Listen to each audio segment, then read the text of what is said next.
I think when you live a life where you are just hustling and working and then not being able to put time for yourself, because I think people forget that you need to invest in your emotional well-being as well.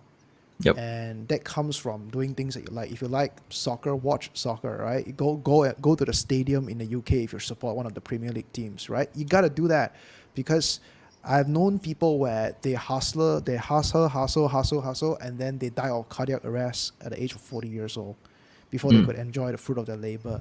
You gotta, I think having a balance is really, really important, right? So John, what's your thought? You want to just cap it off, finalize it?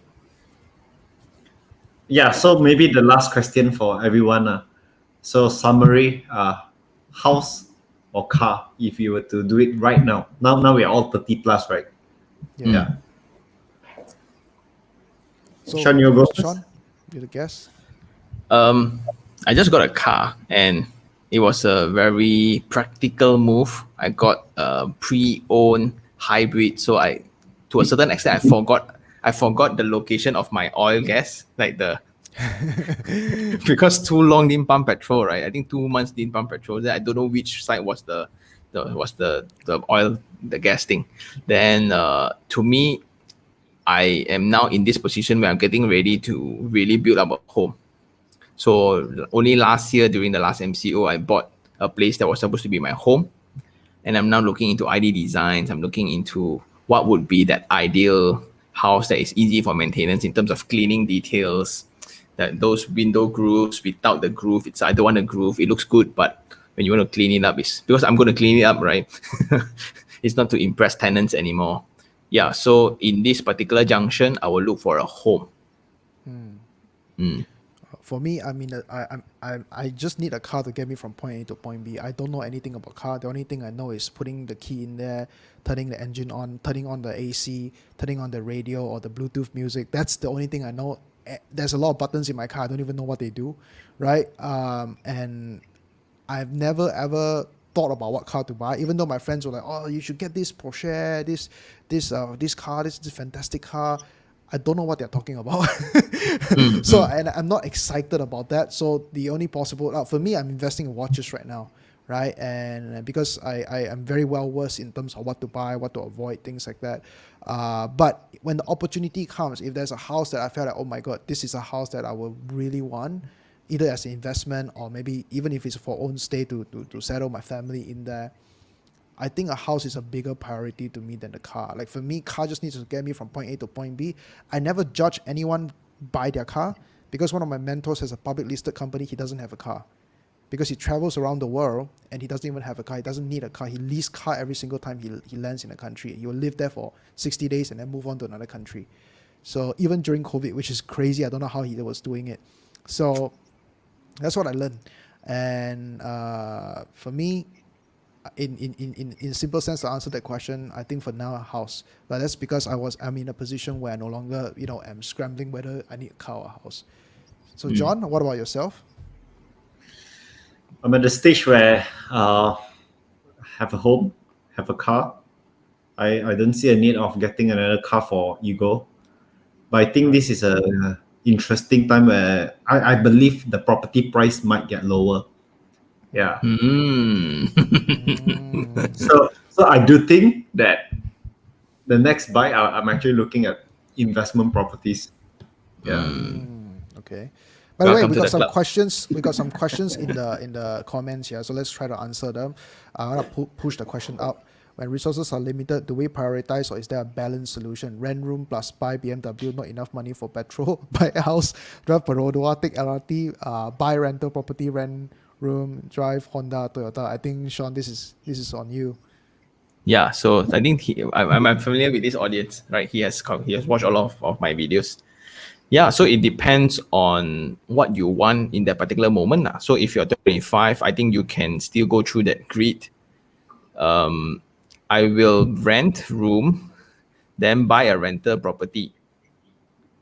Yeah, so I won't rent room and buy a BMW. That's silly. But I will rent why BMW? Why everyone is like BMW, Mercedes, Audi? Why is it?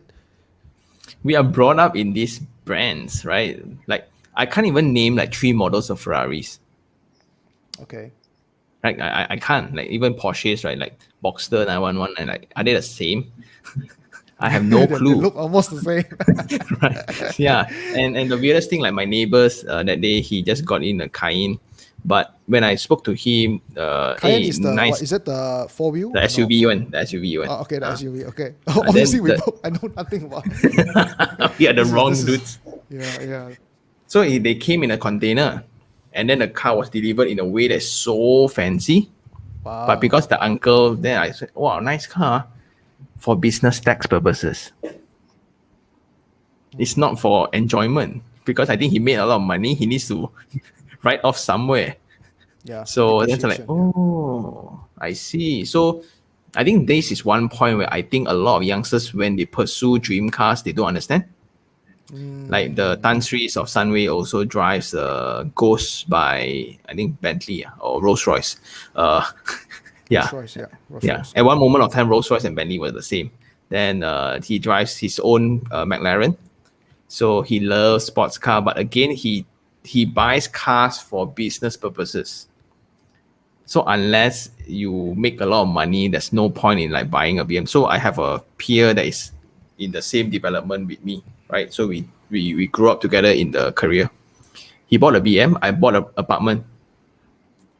6 years down the road, he have nothing. He lose money on the car, and every moment of time he needs to fix it because it was a new technology.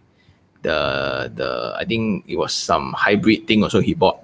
So it was an unpleasant experience. Even it's a BMW. Every 3 months needs to go to the workshop, and they give him a Nissan Navara as a replacement car. So every time we go makan, he will need to drive a truck. Like, why are you driving a truck? Oh, my car repair. Every time we meet, and we meet like 2-3 times a year, what are the odds, right? Both those times he is driving the truck. So yeah, but then on my side, the investment made me a lot of money, made me wealthier, and no issues at all. The tenant is still there. So I think in this question, I think I would, if I want to strive again, I would rent a room, get a car, maybe a Viva, a second-hand Viva, where I can pile off cash, right, and start hustling. So you determine when on 28 or 32 you want to start enjoying. Because I realized the main reason I got a bigger car to this year is because I had a kid. So that sense of safety played a role. Like when I have the kid behind me, suddenly when I was braking, right, this is what I'm paying for. Not that local car when it scream, then you pray whether the car can stop or not. Right. Yeah. So suddenly, like, hey, if there's any minor accidents or whatsoever, at least we are safe. And I think that was the value that I was paying for. Then I realized that lah. All right. So John, you want to chime into that question? No, I think I totally agree with Sean. Yeah. But for me, one more thing as well is depending on your profession, what do you do? If car can actually brings you revenue, if a BMW can actually brings you more sales, right, more income, then to me, maybe you should consider BMW. But if you really want to consider BMW, Audi, or Merc, my suggestion is don't go for BMW and Audi. Yeah. So Wait, John, I want to ask you a question, right? Just a segue in, right?